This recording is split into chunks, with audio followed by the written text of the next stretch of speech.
Hello, and welcome to Voices Unleashed, in which we celebrate voices, musicians, artists, and their influence on our community and beyond. My name is Alexandra Babel, and I'm so happy to present this series for you. And my guest today is Amy Colman. Welcome, Amy. Thank you. I'm very excited to have Amy with us because I'm learning new things about her every day. Even just this morning before we rolled, I learned something new about Amy. She's a woman of many talents and a lot of experience. And we crossed paths at yoga. And when we met one another, we made a beautiful connection. And then Amy began to pursue her own singing voice with lessons with me and is now a happy member of Candeska and has quickly become a leader in that group. So thank you so much for being with us today. Thank you for the lovely introduction. I'm really happy to be here. Oh, I'm thrilled. You come from a lineage of powerful women. Tell me where it all began for you, and you may even be able to begin a few generations back if you don't mind. I love that that's the opening statement. Yes, I have some really wonderful and powerful women in my family. I could say it all started with my grandmother. Her name was Alice, and Alice was the matriarch of our family. And she really instilled in all of us a lot of confidence, a lot of charisma, a lot of just comfort. She had this ability to make anybody feel welcome and special. And I'm really grateful that I get to be a part of her world, or I got to be. And my mom is another really powerful figure in my life. She always raised me with a really strong head on my shoulders and reminded me to do what felt right and to explore what felt good for me, meaning traveling or trying new skills. And yeah, she really wanted me to go as far as I could, and she still encourages me every day. So beautiful. Where were you born?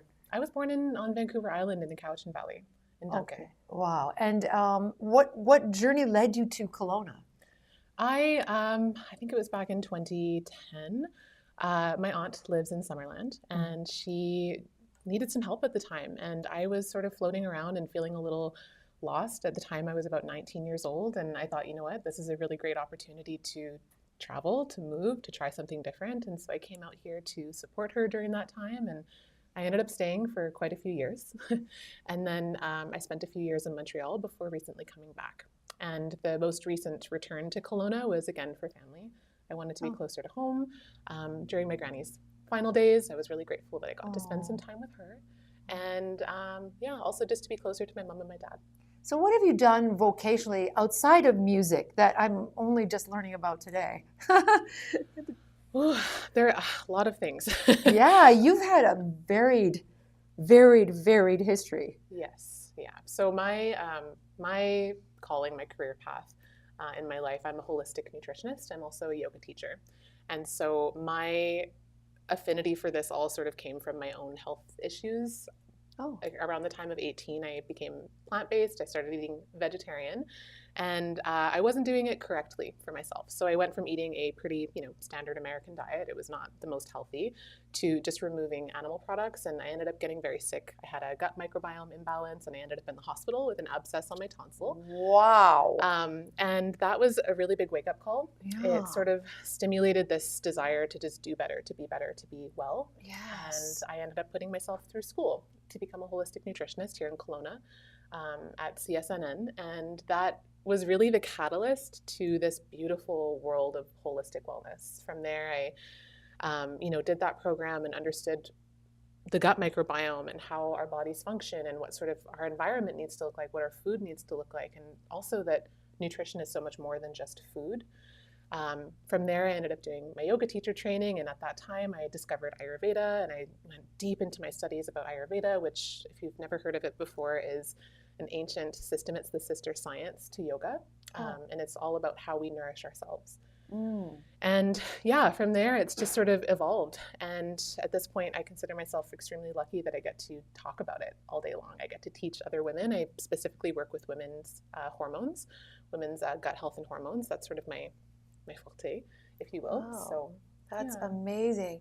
So you've had a real strong connection with the pursuit of health and wellness, based out of your own history of troubles, right? And I think that a lot of people have that same desire to improve their health and their wellness. We've got a lot going on right now, even politically in the States, where there's a pursuit for health and wellness in the MAHA, they're calling it MAHA, and Bobby Kennedy going after that.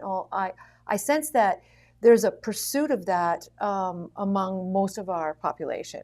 But beyond that, I think there's a connection between health, wellness, and those things with which we surround ourselves. So not only just, what TV shows we're watching and what we're putting in our body in terms of food, what supplements, but also I think there are ways in which we can improve our own health and wellness without getting too woohoo with music.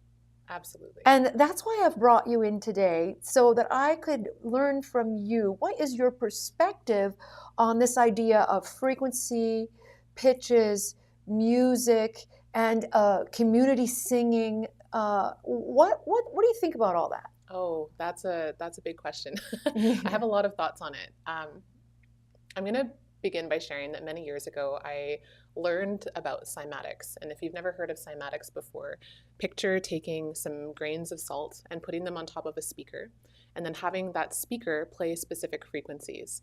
And then that salt begins to take different shapes and different forms, right? And Yes. They're all perfect geometrical shapes. It's this beautiful representation of how sound and frequency affects matter. So that was something that was planted at a young age. And I think from that point on, I really started to understand, especially after diving into yoga and understanding the chakra systems and the throat, especially after understanding, generational traumas, and especially as being a woman, in this world, we're one of the first generations of women that have the ability to use our voice so powerfully. But that doesn't mean that the generations before us don't still live within us. So I feel that when I think about holistic nutrition, right? Nutrition is not just about the foods we put into our body. For me, nutrition is about how we nourish ourselves holistically. Mm-hmm. A big piece of that is, are we expressed? Are we able to transform and transmute whatever is going on within us? And I know we're going to stay away from the woo-woo stuff, but why not? Well, you know what? Well, we're already there. Let's do it. Part of who I am. It's hard not to, and we can ground it in science if you'd like for to. Sure, as well, right? But yeah, go for it. Yeah, and I guess at the end of the day, like I'll speak for myself here, when I just let myself make sound, whether that is just a moaning or a grunting or a yelling or a screaming, it is such a powerful way of releasing. And then you organize that into song, right? And especially when you organize it into song and you integrate emotion into it, it's this beautiful thing that happens where you just can't help but share. And I'm sure we've all experienced a moment where we're hearing someone play an instrument or sing and we get moved, right? We feel emotional hearing them.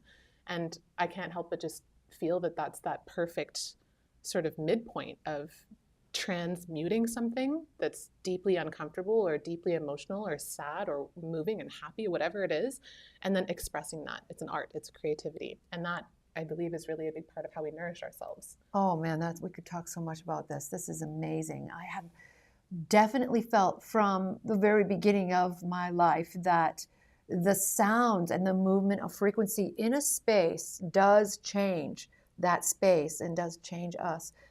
There've been much teaching on this idea about music as a healing modality. And I even know from my friend Brian Weeb, with whom we will be recording soon in his studio, watch out for that. Amy's going to be doing spontaneous song with the group.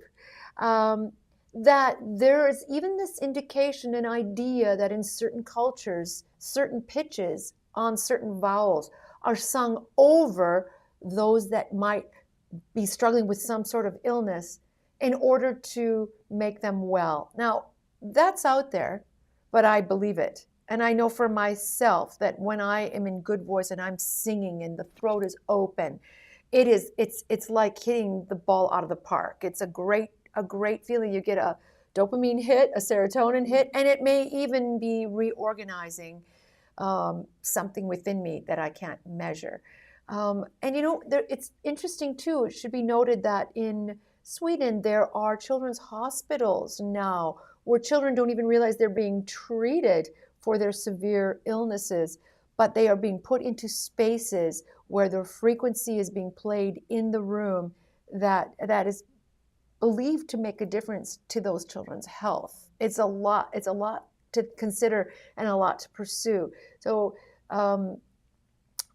these things are out there, but we know for ourselves, we can only speak for ourselves, that these things do make a difference to our lives. So when you are vocalizing, when you're feeling this freedom and this expression to really use your entire voice, I myself have compared you to the voice of Jesse Norman. You heard it. I said it. Now, the reason I think that this woman's voice is like Jesse Norman is, well, there's a voluptuous fullness to the tone of your voice. There's a freedom that it feels like you are using the full capacity of your body as the instrument. Many people think that the voice is just right here in the throat, but it's really, really comes from the very roundness of our entire torso and the breath moving through it.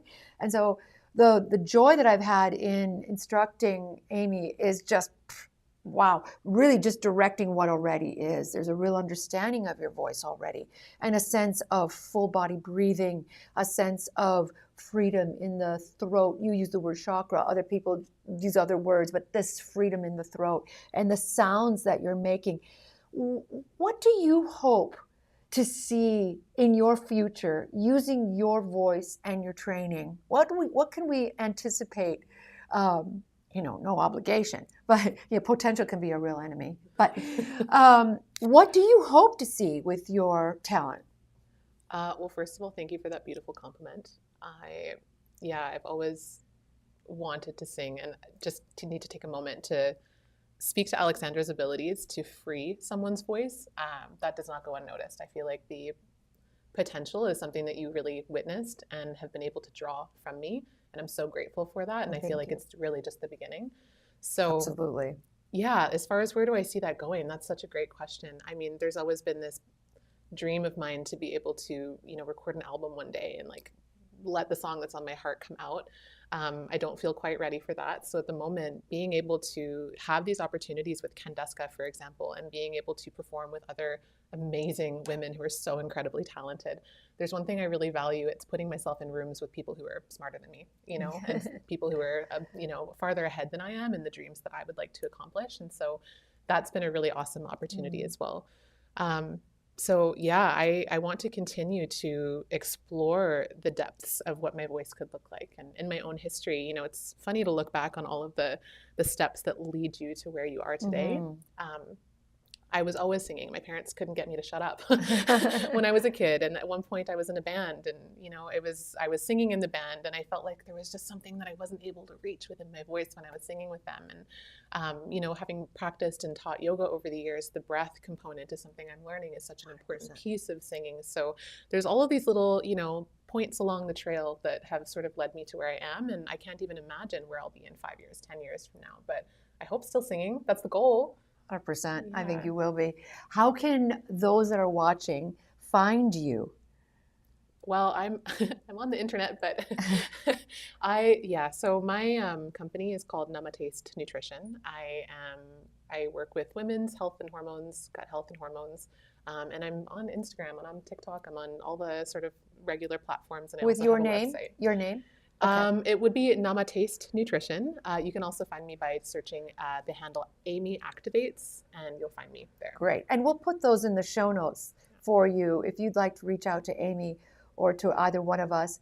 I really enjoyed our chat. I'm so happy I got to introduce you to my happy audience, and I look forward to doing so much more music with you. We'll have you back after the recording is completed to talk about that spontaneous song where we are planning to lead the entire community of Candeska into a spontaneous song experience. We've done it once before in a previous season, and it was very fruitful, but I feel with your leadership, it's going to be extraordinary. So thank you so much, Amy, for being a part of my series. And thank you so much, audience. Thank you to JR, my producer. Thank you to Kelowna Now, who have made this opportunity possible for me. I'm really enjoying it, and I will see you next time.